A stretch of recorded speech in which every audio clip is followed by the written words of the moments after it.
Bueno, buenas tardes a todos. Quisiera agradecer a la Fundación para la Sostenibilidad Energética y Ambiental, FUNSEAM, la excelente realización de este primer simposio sobre el tema de responsabilidad social corporativa en el ámbito de la sostenibilidad energética y ambiental.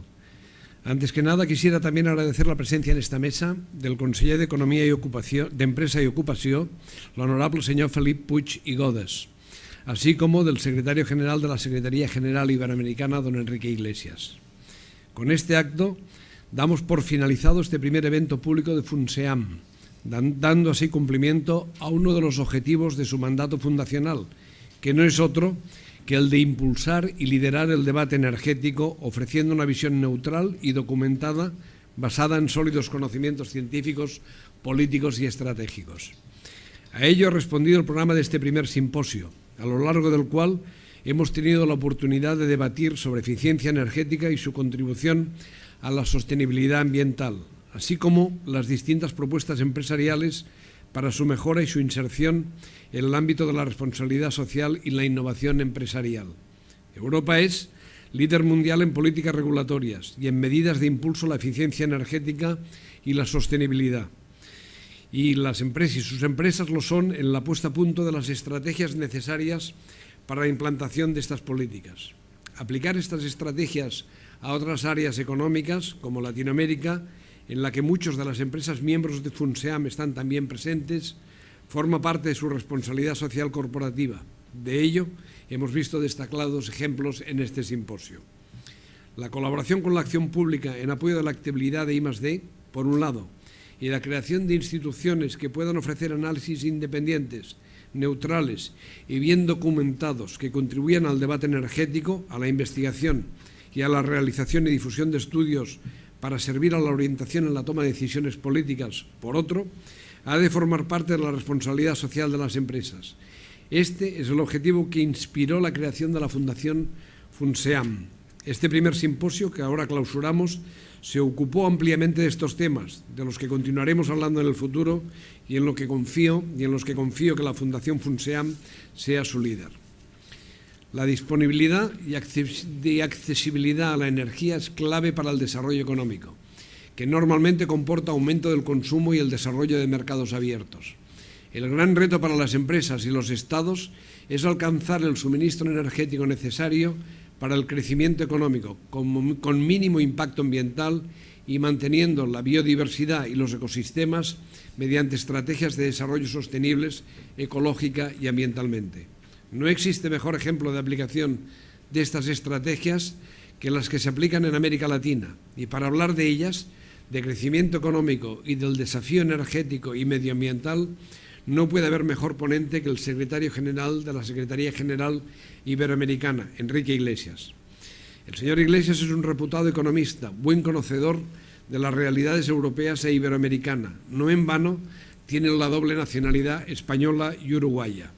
Fue presidente del Banco Interamericano de Desarrollo, ministro de Relaciones Exteriores de Uruguay, secretario ejecutivo de la Comisión Económica para América Latina y Caribe, CEPAL, secretario general de la Conferencia de las Naciones Unidas sobre Fuentes de Energía Renovables en Nairobi y presidente de la reunión ministerial que dio inicio a la Ronda Uruguay del Acuerdo General sobre Aranceles y Comercio y presidente a su vez del Banco Central de Uruguay. Iglesias ha recibido numerosas distinciones y reconocimientos internacionales, entre ellos el Premio Príncipe de Asturias y la Gran Cruz de Isabel la Católica y la Orden de la Legión de Honor de Francia.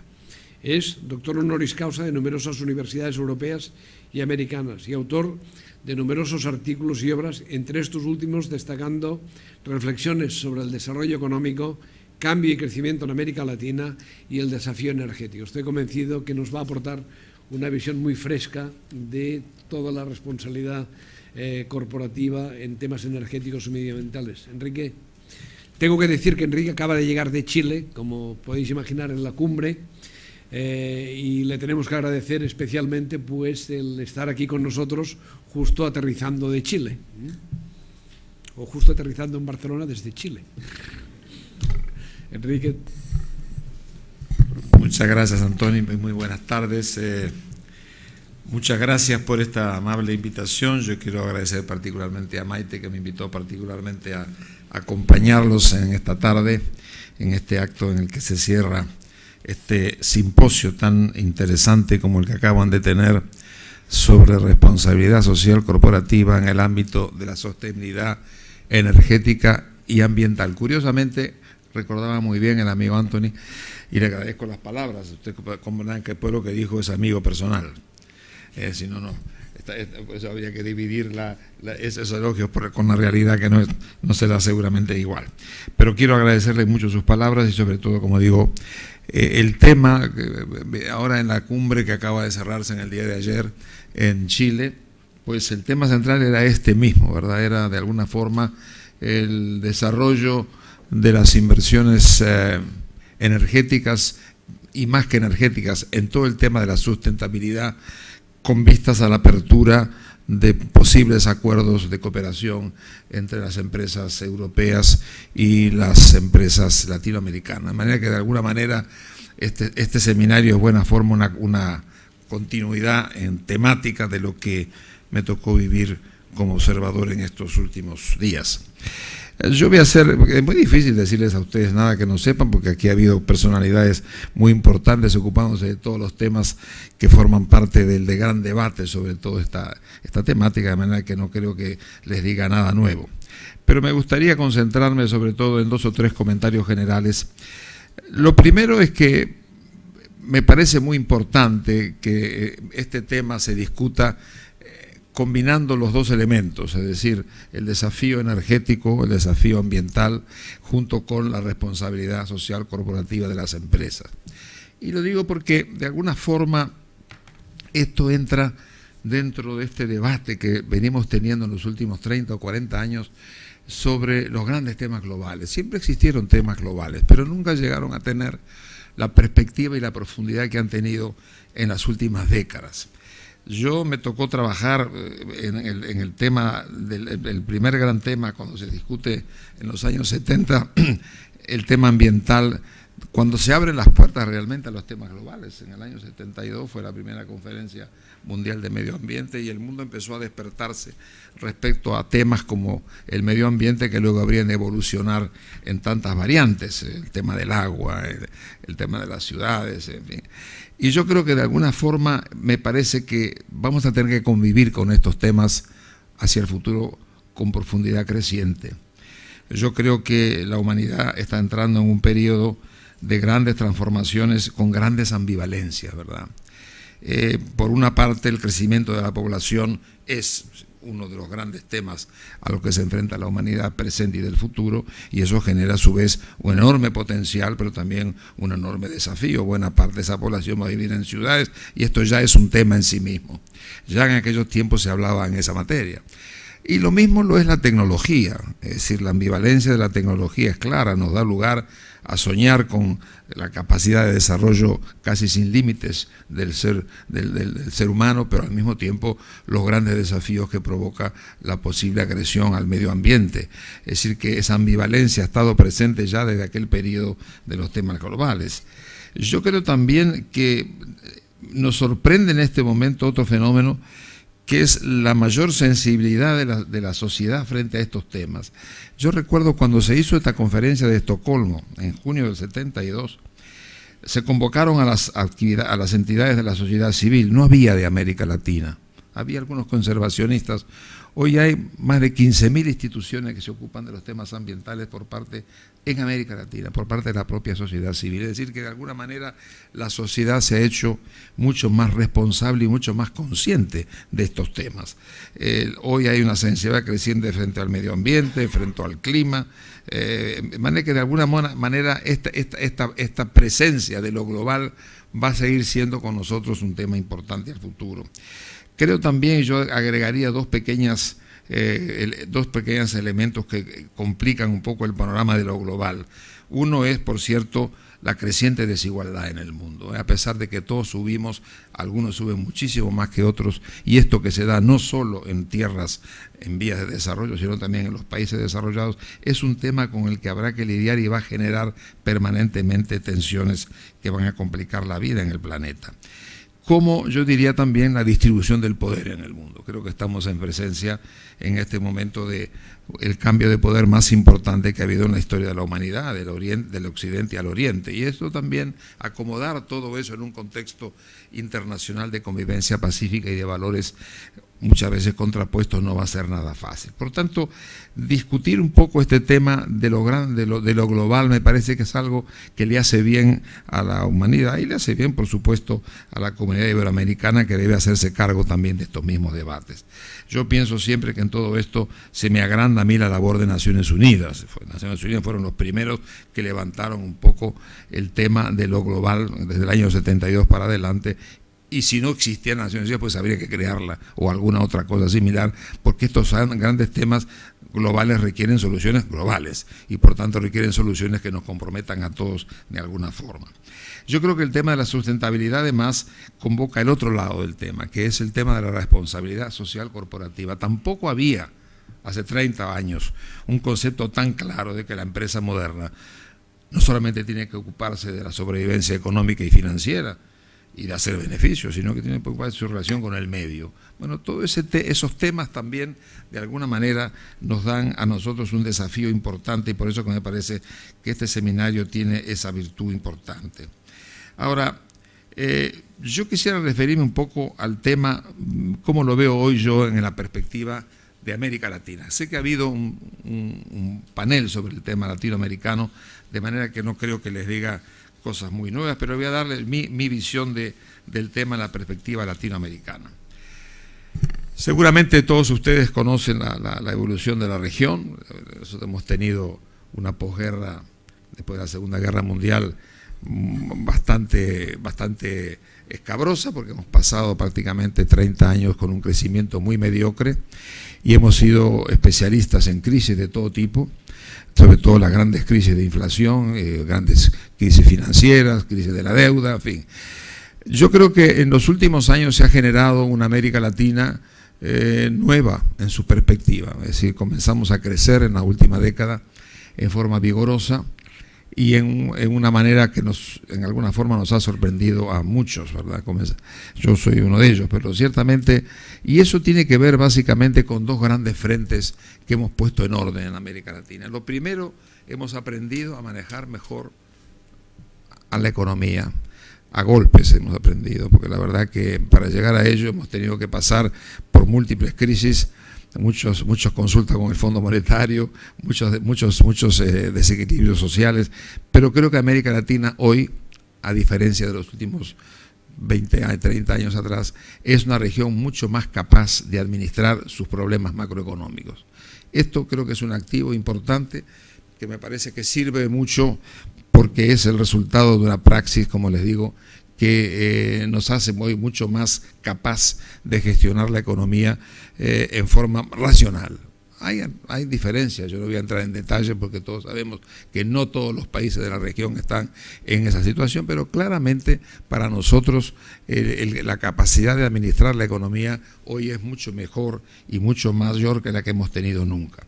Y eso, como digo, es el producto de eso, y el producto también que han surgido nuevos actores en la economía, por ejemplo, los técnicos hoy en día, y esto no es un privilegio simplemente de los países grandes, aún los países pequeños hoy tienen élites. Hemos aprendido, yo diría que una de las formas por las que hemos aprendido es que tenemos que negociar con el Fondo Monetario. El Fondo Monetario fue un factor demonizante en muchas décadas, pero al mismo tiempo dejó, entre otras cosas, la capacidad de prepararse para poder gestionar, y hoy en día eso ocurre, eso es lo primero. Y el segundo gran pilar de esta recuperación en América Latina lo dará coyuntura internacional. Nosotros hoy estamos en una posición privilegiada por las materias primas, por cuanto estamos prácticamente beneficiados con la presencia de un mercado vigoroso que ha surgido en Asia, particularmente el mercado chino. Somos grandes productores de lo que ellos consumen, producimos alimentos, producimos energéticos y producimos minerales. Y estas tres cosas que permean en distintas formas en los países le han dado a América Latina una capacidad de financiamiento externo que nunca habíamos tenido. Esas dos cosas juntas dieron lugar a que en los últimos años hemos crecido bien. Y hemos crecido bien e incluso hemos podido hacer frente a la pobreza que llegó a estar en el 48%, se nos cayó al 28% en menos de una década. Es decir, se han hecho avances sociales importantes y yo diría que políticamente, con matices, América Latina es hoy una región mucho más democrática, mucho más respetuosa a los derechos humanos, es otra región. Ese mismo fenómeno, sin embargo, nos ha llevado a un peligro, que es el que yo veo ahora, que es la autocomplacencia, es decir, pensar que nosotros hemos llegado a la tierra prometida. No hemos llegado a la tierra prometida, hay muchísimos problemas por delante que tenemos que enfrentar, y creo que en esos problemas tenemos que reconocer que puede ser esta una década nueva para América Latina, pero el poder llegar a un desarrollo nos obliga realmente a pensar que hay muchas tareas por delante, tanto en lo económico como en lo social y por supuesto también en lo político. Y en lo económico yo diría que básicamente el tema está asentado primero por tener la capacidad de seguir haciendo las cosas bien en la macroeconomía. En segundo lugar, ser capaces de llevar adelante una reforma revolucionaria en la educación, cosa que es un desafío enorme, acordar reformas en esta materia no es fácil. Tenemos que tener una gran revolución de la productividad y esto implica ingresar en la innovación y el mejoramiento de la tecnología. Y por supuesto tenemos también que tener una reforma institucional. Nosotros no tenemos un Estado acorde con lo que necesita la región para crecer sistemáticamente y evitar entrar en eso que se ha llamado la trampa de los países de ingreso medio, es decir, que llegamos a un cierto nivel y ahí nos quedamos. Ese peligro existe hoy en América Latina y por eso que de alguna forma el tema en lo económico es que la década nueva se puede dar, pero para eso tenemos que tener ciertamente conciencia de que eso no es gratis y que faltan muchas cosas por delante y que esos son los temas a los cuales nos convoca la situación actual. En lo social, por supuesto, América Latina tiene problemas serios, quizá el más serio de todos es la violencia, que es un tema difícil de enfrentar y que realmente hoy se convierte en uno de los grandes dolores de cabeza de casi todos los países, no todos, pero sí casi todos los países, porque se da en un contexto de contagio y de enfrentamiento al crimen organizado que se convierte en cierta manera en un factor de poder que a veces supera el poder de los propios gobiernos. Entonces, déjame que los temas existen, pero la oportunidad de salir adelante en esta materia está allí.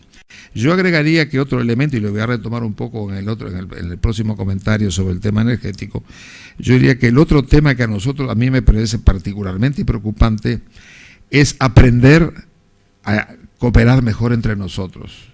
Nosotros nos llenamos la boca hablando de integración porque empezamos imitando el ejemplo europeo, pero no, después de 50 años de esfuerzo tenemos el 20% del comercio exterior entre nosotros. Eso quiere decir que de alguna manera las cosas no han ido tan bien. Yo creo que en el mundo en que estamos, América Latina necesita repensar un poco ese tema y llevar adelante una política mucho más eficiente de cooperación regional. Todos estos elementos que yo digo los pongo un poco para aterrizar en cómo el tema energético para nosotros se nos presenta hoy como un desafío importante, vinculándolo en el caso nuestro todavía mucho más que en otros casos al tema de la conservación ambiental. ¿Por qué digo esto? Bueno, porque América Latina hoy, su gran activo son los recursos naturales y humanos, pero los recursos naturales que la providencia nos dio son demasiado preciosos como para, pensando en las generaciones futuras, no tengamos la capacidad de alguna manera preservar un uso inteligente de esos recursos naturales. Es decir, si el problema ambiental es importante para todos, para un continente que está dependiendo fuertemente de los preciosos recursos que nos dio la naturaleza, la preservación y conservación del medio ambiente es esencial para la sobrevivencia útil de este continente en el mundo en que estamos. Por eso que el tema energético adquiere una importancia grande y de alguna forma la preservación ambiental es para nosotros una enorme prioridad, como lo es también, y estamos comenzando a sentir la importancia del cambio climático, mirando a futuro, como un tema que va también a tener implicaciones en muchos frentes y sobre todo en el uso, como digo yo, de los recursos naturales y particularmente el recurso tierra y agua. Ahora, la región tiene en este momento un panorama en esta materia. Tenemos 15% de las tierras fértiles del mundo, tenemos 35% del agua potable del mundo, es decir, disponemos 50% de los recursos del cobre y un porcentaje muy importante del hierro. En fin, la región está muy perpetrada, pero tenemos que tener conciencia de entender que no se desarrolla un país simplemente porque tiene recursos naturales. Es decir, que de alguna forma la importancia de no dormir en los laureles del recurso natural, y los países petroleros son muy buenos testigos de lo que acabo de decir, es otro de los temas que nos tenemos en la agenda por delante. De manera que hay una posibilidad importante en América Latina de llevar adelante una década nueva de crecimiento y ganancias sociales, pero al mismo tiempo esto nos lleva a atender ciertos temas con particular prioridad. Y este es un poco el tema energético. Como digo, ustedes son especialistas en este tema, yo no les voy a decir nada que ustedes no sepan, pero déjenme contarles un poco algunas de las cosas que nos preocupan, o particularmente cuando miramos la región a futuro. Bueno, lo primero es la abundancia. La crisis de escasez genera problemas, pero la abundancia también, como la gordura, ¿no? Muchas veces la abundancia está... nosotros tenemos una dotación de recursos energéticos espectacular, desde los hidrocarburos, el carbón, los hidrocarburos, el gas o el petróleo, hasta los recursos de la biomasa o los recursos derivados del viento, del sol, de la geotermia. Es decir, realmente hay una región privilegiada en cuanto a la dotación de capacidad de desarrollo energético. Pero también es cierto que en esa abundancia se presentan problemas conexos. Uno de ellos es el logro de consensos. Es decir, socialmente, en los países donde abundan los recursos, lograr que la sociedad se ponga de acuerdo para tener eficiencia, buen uso de los recursos y llevar adelante políticas sensatas de protección ambiental, no siempre es fácil. Yo recuerdo, me tocó estar en muchos frentes de políticas económicas en mi país y fuera, en los otros países. Llegar a tener una política sensata de conservación y eficiencia no es fácil, porque hay consensos sociales. En mi país la carne debía ser barata porque hay muchas vacas, ¿no? Y en Venezuela el petróleo tiene que ser barato porque hay mucho petróleo. Pero eso es un concepto social que está muy arraigado. La gente cree realmente que es así. Bueno, luchar contra eso y lograr un consenso social que permita establecer en las políticas nacionales un uso racional y eficiente de la energía y de conservación es un tema difícil políticamente. Esto yo diría que ahí hay un primer tema donde la incorporación de este tema como consenso social es importante. Y yo digo, yo me fui acostumbrando, les debo decir, a respetar mucho esta historia de los consensos sociales. Es un arte, ¿verdad? Es un arte, pero lo aprendimos cuando empezamos a hacer las reformas. Y nos dábamos cuenta que las reformas económicas de los 90 en algún país funcionaban y eran la misma reforma y en otro país no. Bueno, es que en algún caso operaba mucho más la máquina política para lograr dialogar con la sociedad e ir venciendo poco a poco las resistencias que surgen de una sociedad convencida de que la abundancia da derechos infinitos al consumo sin tener que pagar por él. Entonces es un primer tema que yo creo que lo tenemos por delante y que de alguna manera tenemos que ser conscientes de este tema. El otro gran tema es que el tema de las inversiones es una cosa, la abundancia de energía, particularmente en el caso de América Latina, no excluye la necesidad de hacer enormes inversiones. Y ahí estamos en un problema muy serio. América Latina hoy, por ejemplo, tiene inversiones en infraestructura equivalentes al 3% del producto, que es la mitad de lo que razonablemente debía hacerse de inversiones. Entonces, de alguna forma, hay una deficiencia global en cuanto al monto de infraestructura, pero dentro de eso hay una ineficiencia también en cuanto a las inversiones de carácter.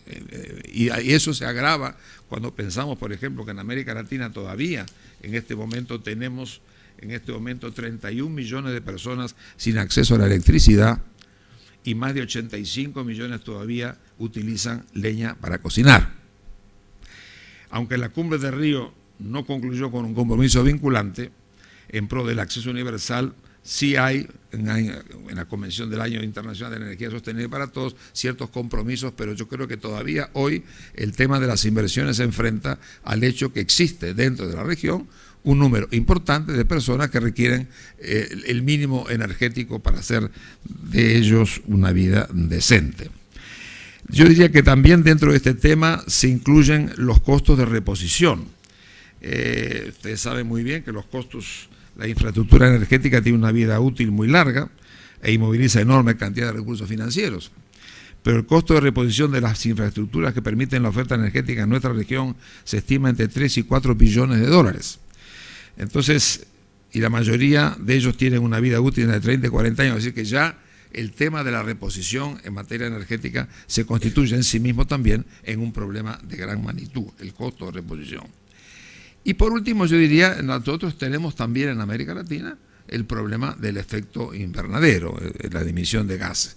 Y eso es otro tema donde todavía no hay una clara conciencia en la región, como empieza a haber en otras partes, pero sí se constituye en un tema. Por ejemplo, nosotros en el Uruguay no teníamos demasiada conciencia de que por ser país ganadero y con muchos millones de vacas en el territorio nacional, teníamos una contribución importante al efecto invernadero, si nos dimos cuenta cuando empezamos a conocer lo que decían los estudios sobre ese tema. Pero bueno, yo creo que lo primero entonces hay que decir que tenemos un problema con la abundancia, un problema con el logro de consensos, un problema con el monto de inversiones y particularmente una toma de conciencia mayor sobre este tema del esfuerzo invernadero. Bueno, ¿cuáles serían en cierta manera para nosotros los pilares de una política energética? Los que ustedes han tratado en el día de hoy. Por supuesto, hay un tema de eficiencia energética, es el primer tema. Se estima que más de la eficiencia energética supondría más del 50% de la reducción global de emisiones a la revisión del año 2050. Entonces, de alguna manera, ahí hay un primer tema que nos compromete particularmente, como ustedes han venido discutiendo en el día de hoy. El segundo, yo diría, la integración energética. Este tema de integración energética fue para nosotros un tema bastante presente a lo largo de los últimos 30 años. Yo recuerdo cuando estábamos en el banco, fuimos muy promotores de la integración energética eléctrica, de la cooperación energética, la creación de OLADE, una institución que especialmente se dedica al tema energético en América Latina. Bueno, yo creo que la cooperación regional en este tema adquiere una gran importancia. Los Estados Unidos, dicho sea de paso, siempre procuraron esto y nunca lo lograron. Es decir, siempre América Latina en el tema energético ha sido muy celosa de su independencia y nunca ha querido hablar de la integración energética a full, incluso con los Estados Unidos. Pero dentro de América Latina la idea de la integración energética es un concepto muy importante que yo creo que de alguna forma exige también ser profundizado. Hay alguna forma de cooperación, el proyecto de petróleo que puso en marcha México y más adelante continuó con mucho vigor Venezuela, es un programa de cooperación energética. Hoy por hoy yo diría Venezuela es un país muy importante para la estabilidad económica de muchos países del Caribe debido a ese tema. Pero estamos hablando de la cooperación un poco mucho más integral que pasa por la energía y pasa en todas las otras formas de aportación energética que podrían ser parte de una política inteligente en la región. Ese es un tema mirando para adelante compromete un poco a la región. El otro es el gran tema que seguramente ustedes lo han visto hoy, de la disponibilidad del gas, de los nuevos recursos. Y ahí aparece esta historia del shale gas que aparece en América Latina, en particular en la Argentina. Repsol ha hecho un importante descubrimiento en esa materia. Los recursos disponibles, sin contar con los de México, son, según dicen las estadísticas, 1.220 trillones de metros cúbicos. Para ver la magnitud de la cifra, basta decir que el total de consumo de gas en América Latina es 3,4 trillones de metros cúbicos. Es decir que los niveles de consumo actual, los recursos de gas no convencional permitirían abastecer el consumo por 400 años. Si el 30% de los recursos se convierten en reservas en el 2015, América Latina sería un gran exportador de shale gas en los mercados internacionales.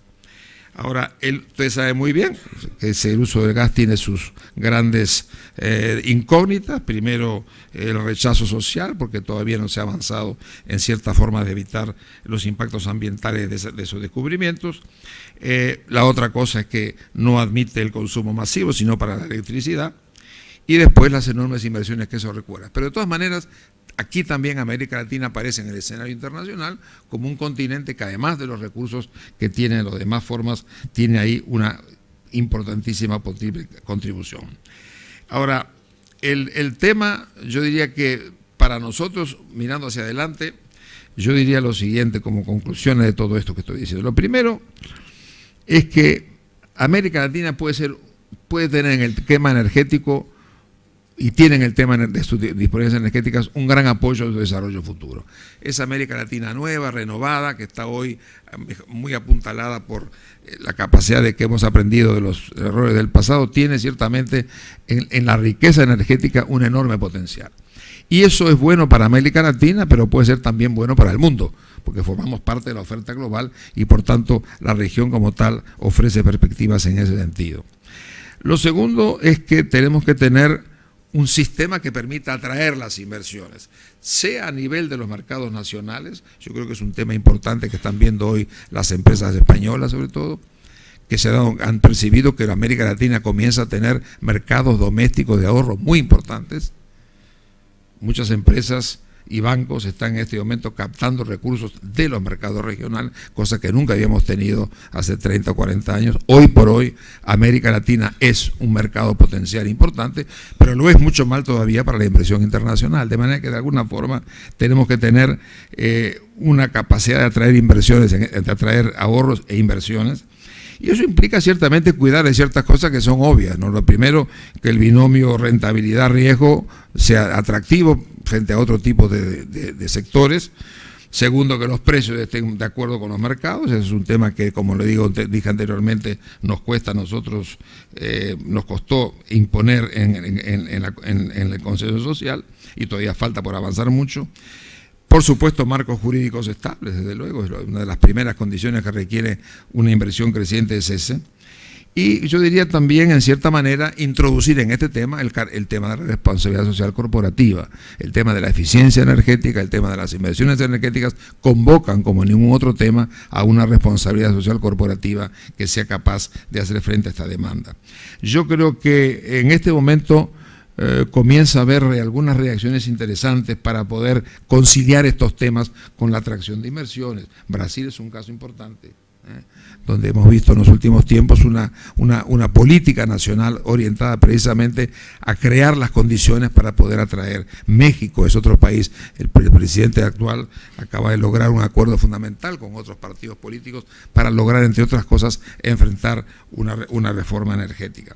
Bueno, yo creo que en todo ese contexto, y quisiera terminar con estas expresiones, yo creo que la América Latina es una potencia energética muy importante, tiene que hacer los deberes hacia adentro para poder gestionar la eficiencia y la conservación, y esto, como digo, tiene compromisos sociales muy importantes, pero pienso que nosotros podemos formar parte en este sentido de una potencia importante, y ahí es donde yo pienso que la cooperación iberoamericana adquiere sentido.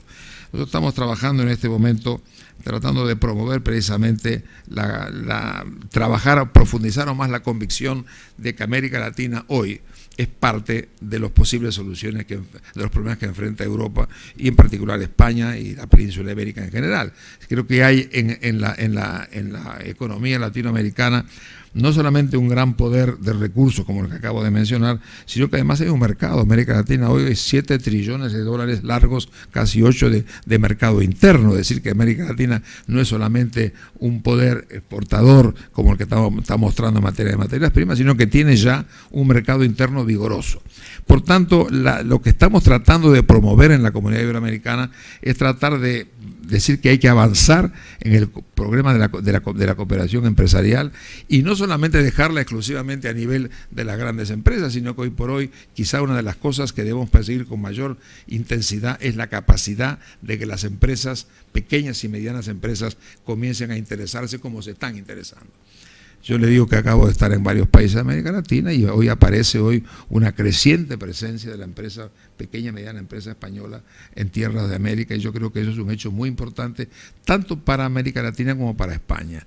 Y de alguna forma yo le diría también que la circulación de recursos humanos que estamos viendo hoy entre España, Portugal y América Latina es saludable para España y para América y Portugal, y es saludable para nosotros.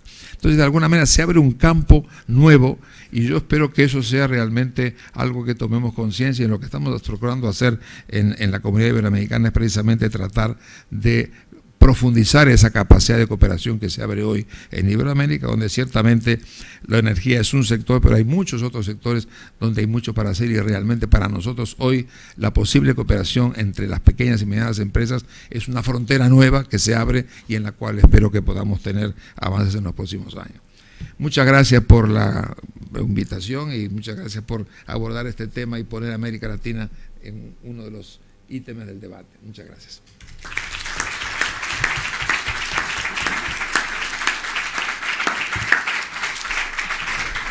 Enrique, muchísimas gracias. Sabes que con tu liderazgo y el de otros políticos latinoamericanos, yo creo que lo que tú decías de que las fronteras se van a abrir y que todos estos conceptos están muy enraizados ya en la sociedad, pues se está convirtiendo en una realidad. Pero por encima de todo, personajes como tú, Enrique, van a pasar a la historia como los grandes colaboradores de que esto sea una realidad, ¿no? Y además agradecerte de nuevo lo que te decía, lo que hemos comentado antes, ¿no? Tu esfuerzo por estar aquí con nosotros esta tarde. Yo creo que esto la Fundación te lo agradece enormemente, ¿no? Bueno, finalmente, para llevar a cabo la clausura oficial del primer simposio sobre responsabilidad social corporativa en el ámbito de la sostenibilidad energética y ambiental, es para mí un honor, en nombre de FUNSEAM, dar la palabra al honorable señor Felip Puig i Godes, conseller d'Empresa i Ocupació, a quien agradecemos nos acompañe hoy y que dará por clausurado este encuentro. Conseller, tot per tu. Muchas gracias, Toni, por la vuestra invitación. Muchas gracias al señor Iglesias por su disertación y muchas gracias por su hospitalidad y su presencia. Deberán disculpar mi voz ligeramente afónica, pero los momentos de los constipats y las gripes hacen mella en algunas ocasiones. Quisiera empezar reconociendo esta iniciativa y la existencia, más allá del acto de hoy, de la Fundación para la Sostenibilidad Energética y Ambiental. Que las grandes empresas del sector energético permitan y generen un espacio de reflexión e impulsen una fundación para reflexionar, para escuchar, para generar opinión, con la voluntad de aportar nuevas ideas, es hoy digno de aplauso y de agradecimiento sincero. Y lo es porque en momentos como los que estamos viviendo necesitamos reflexión, necesitamos debate, necesitamos ideas nuevas y necesitamos también generar una opinión pública y empresarial que nos permita abordar los enormes retos que tenemos. Sin nuevas ideas y sin una nueva opinión pública que supere, como decía el señor Iglesias, algunos esquemas mentales muy consolidados, nuestra recuperación económica en este sentido puede ser más lenta, más costosa y seguramente menos duradera. En esta tarea de reflexión, de generación de nuevas ideas, el Gobierno no puede y sobre todo además no quiere tener la exclusiva. Necesitamos empresas, fundaciones, opiniones institucionales, empresariales, académicas y científicas como van a tener mañana. De hecho, si me permiten, más que este primer acto, el primer acto de compromiso y de responsabilidad social que tuvo la Fundación fue precisamente el de sentirse comprometidos con la comunidad, con los retos de las sociedades en las que operan y contribuir a los debates sociales sobre cómo afrontar nuestro futuro. Los retos de hoy son conocidos, pero yo diría que los podemos resumir, y me parece que el ministro esta mañana también se ha referido a ello, en uno de solo y principal. Generar un dinamismo empresarial que produzca prosperidad y que genere ocupación no precaria y además que sea este nuevo dinamismo más sólido, más resiliente y más duradero que el anterior. Esta creo que es la esencia de todo el resto de políticas y de retos que deben girar a su alrededor. Es evidente que muchas de las empresas aquí presentes también nos solicitan a la Administración y a las administraciones energéticas, pues además de generar entornos y marcos regulatorios que generen estabilidad y seguridad jurídica, pues la respuesta a políticas sectoriales y en este sentido pues mucho más orientadas a los ámbitos en los que ustedes operan. Pero las reflexiones del señor Iglesias y las que yo modestamente también quiero aportar, se diría de una manera provocadora que en este sentido podríamos decir que en estos momentos las políticas sectoriales han desaparecido. Dicho de otra manera, quedan subordinadas a este objetivo principal. Actuar, sobre todo desde los gobiernos y las administraciones, con esta visión de dedicar todos los esfuerzos a promover unas condiciones que faciliten la inversión autóctona o internacional para crear empresa y a través de ella crear ocupación. En definitiva, esta es la finalidad de la Estrategia Cataluña 2020, que fue ya aprobada en la anterior legislatura hace apenas un año y que está en línea con la Agenda 2020-2020 de la Unión Europea. Somos conscientes en este sentido que este reto nos obliga a remover, a zarandear muchas convenciones sobre el papel de las administraciones, también de la iniciativa privada, de esta necesaria concertación y coliderazgo, sobre también el modelo de Estado, sobre la función de los distintos agentes de la economía. Y no solo lo debemos hacer, sino que además les tengo que decir que el Gobierno que represento está dispuesto a hacer y a promover estos debates.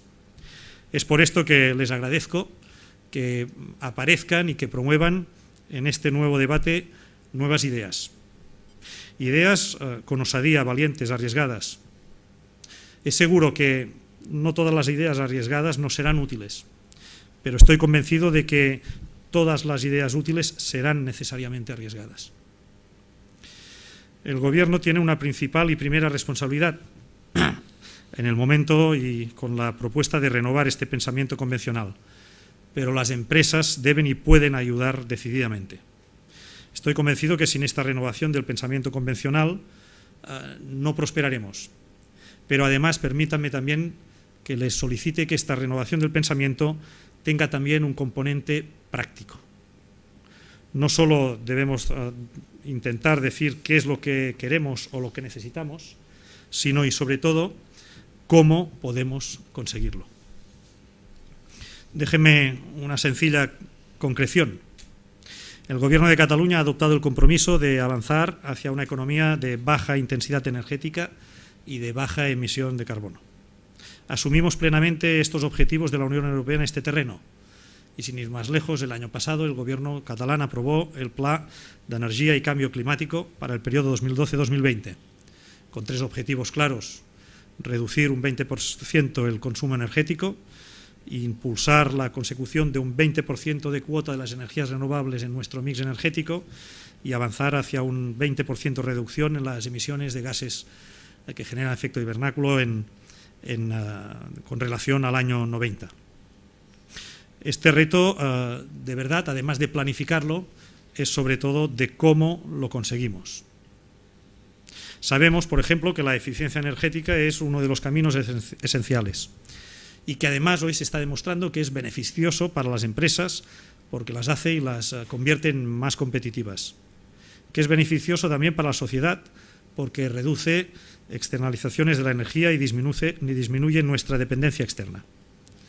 Ahora bien, también es necesario que esta eficiencia energética esté ligada, íntimamente relacionada con la innovación, con los grupos de innovación, con la implantación de tecnologías avanzadas, con las empresas que fabrican e instalan estas tecnologías, con la disponibilidad de técnicos capacitados, de inversores, con los recursos necesarios para asumir los costes iniciales. En este sentido, y creo poderlo decir así, afortunadamente tenemos iniciativas privadas como las de alguna empresa con una fundación aquí presente que impulsa un fondo de emprendedores sobre eficiencia energética. Iniciativas públicas como el Institut Català d'Energia, que está implantando medidas de eficiencia energética en los edificios de la Generalitat. El terreno a recorrer, pero, es inmenso y deberíamos ser capaces de ser aún más creativos, más innovadores y más emprendedores en este terreno. ¿Y qué más podemos hacer? ¿Qué más podemos hacer sin dinero, claro? Aquí es donde aparece, creo, también la oportunidad y la necesidad de instituciones como su fundación, porque pueden ser también un magnífico generador de ideas, un experimentado interlocutor con las administraciones públicas y, tal como se ha dicho antes, hacerlo también es un excelente ejercicio de responsabilidad social corporativa con nuestra comunidad, con nuestra sociedad, con nuestro mundo. Acabo. La referencia a Latinoamérica ha sido magistral. Déjenme citar el octubre del año 2012, el año pasado, el Consejo Norteamericano para una Economía Energéticamente Eficiente publicaba un documento en el que, después de analizar experiencias concretas, acababa afirmando que la diversidad de vías en la que se promueve un uso más inteligente de la energía contribuye indudablemente a una economía más próspera que permite niveles más altos de ocupación global.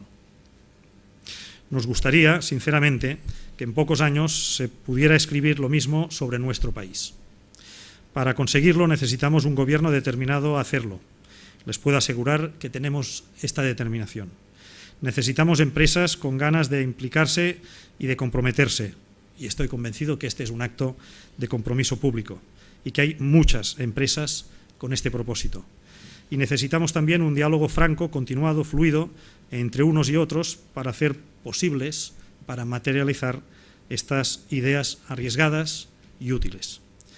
Confío sinceramente que las empresas energéticas, directamente y a través de la Fundación, quieran hacer este papel. Por nuestra parte, no quedará en el empeño. Muchas gracias por su atención.